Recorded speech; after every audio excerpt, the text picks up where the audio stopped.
Les amis, bienvenue dans cette nouvelle formation Photoshop CC 2021.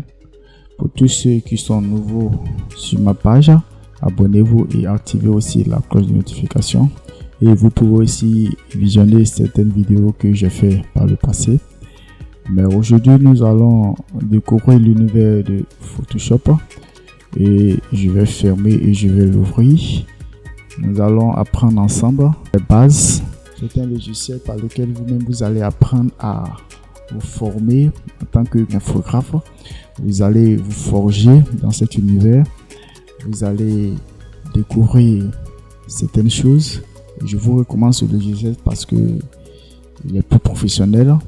Mais dans cet univers, vous allez apprendre à reconstituer, à constituer vous-même votre propre créativité. Votre propre créativité.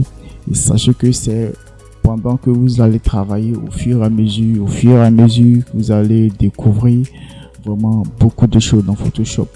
Donc pour le moment, si vous ne comprenez rien, si vous ne voyez rien, ne vous inquiétez pas, nous allons voir ensemble, nous allons découvrir ensemble les bases.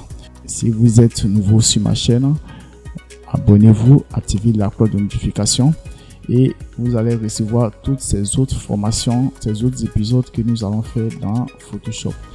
Sans plus tarder, nous allons commencer. Quand vous accédez la première fois sur Photoshop, voilà un peu ce qu'on ouvre. Voilà ce qui généralement apparaît. Voilà surtout ce document là. Vous allez faire nouveau document.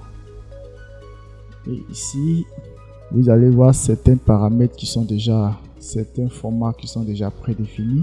Vous pouvez choisir le format qui vous intéresse. Mais si vous-même vous voulez créer votre propre format prédéfini, alors vous pouvez aussi le créer. Ici, vous avez ici, vous pouvez nommer et enregistrer un format spécifique. Ici, nous avons les dimensions largeur, hauteur. Ici, voici l'unité de valeur. Et nous allons plus nous évoluer dans les deux valeurs pixels et centimètres, aussi millimètres. Les pixels vont s'adresser à tout ce qui est l'univers du web, des écrans, des smartphones.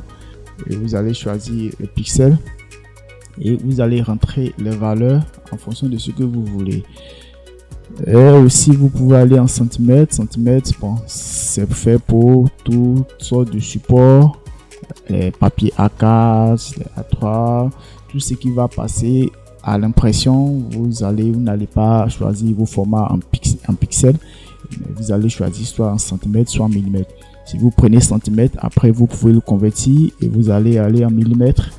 Et je vous rappelle que quand vous prenez de centimètres pour aller en millimètres, on multiplie par 10. Nous allons essayer de faire quelque chose sur la taille d'un écran en pixels.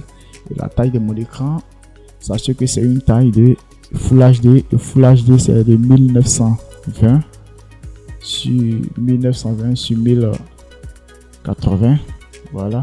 Ici, vous allez choisir l'orientation, soit en paysage ou en portrait. Mais comme vous le savez, mon écran est orienté en paysage, donc nous allons nommer ça ainsi. Et nous avons ici la résolution. La résolution, ici, moi, je vais laisser à 300 parce que à 300, c'est une qualité vraiment optimale. Mais sachez une chose sur les résolutions. On les nomme PPP. PP, c'est-à-dire pixels par pouce. Ou bien, souvent, vous allez voir les PPI, pouces, pixels per inch. Pixels per inch, ça c'est en anglais. Vous allez voir aussi les DPI. Bon, tout ça, c'est la même catégorie de résolution. Mais sachez une chose. Plus la résolution est très élevée, plus la qualité devient très optimale, supérieure. C'est suffisant, vous pouvez aller à 112, voilà, vous pouvez aller à 150.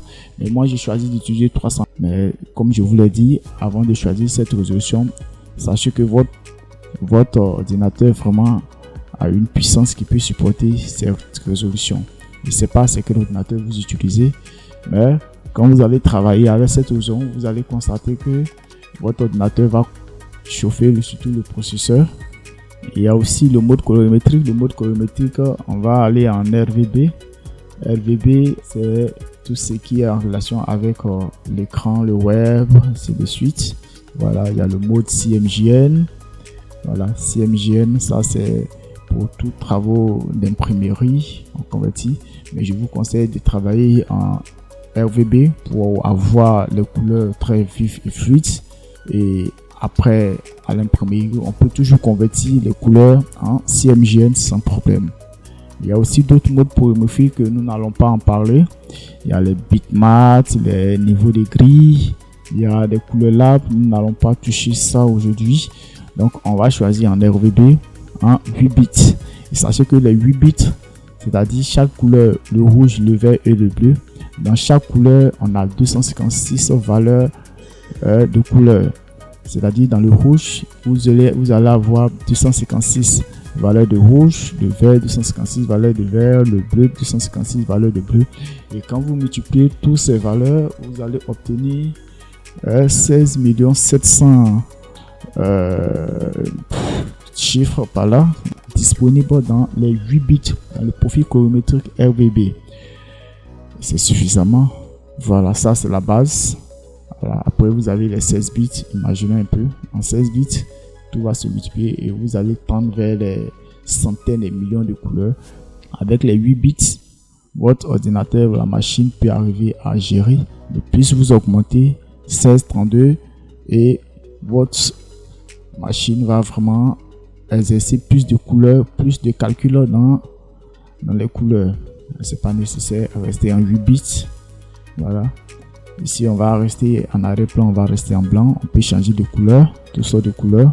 On peut laisser aussi en transparent. Voilà, noir. Voilà, ça ne gêne pas. Le mode, ici, nous avons les profils colorimétriques. Les profils colorimétriques, nous avons l'espace de travail RVB. Ici, nous avons les Adobe RGB. Ici, ce sont des profils colorimétriques que vous pouvez choisir. Voilà, mais je vous conseille de vous laisser. Vous pouvez ne pas cocher de profil colorimétrique. On va juste travailler dans les couleurs RVB. Et ici, c'est pas la peine de toucher. Restez en pixels carrés. Quand vous finissez de choisir votre format, vous faites créer.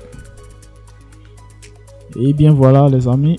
Nous tombons sur cet espace vraiment moche. Bon, je vous avertis que mon espace est un peu arrangé parce que j'ai un peu personnalisé. Il y a d'autres interfaces qui sont prédéfinies. Si vous rentrez ici, fenêtre, espace de travail, vous pouvez aller. Il y en a plusieurs. Il y a la photographie, vous voyez, tout change. Voilà. Il y a ici à la peinture pour ceux qui ont la peinture. Voilà. Ici, je suis ici en ISO. Donc quand je rentre en ISO, voilà mon espace, mon interface. Et vous voyez ici à gauche, nous voyons tous les outils. Nous allons découvrir tous ces outils en long et en large. Qu'est-ce que chaque outil nous permettra de faire. Et en haut, nous avons les différents menus. Et à droite, ici, nous avons les fenêtres. Voilà.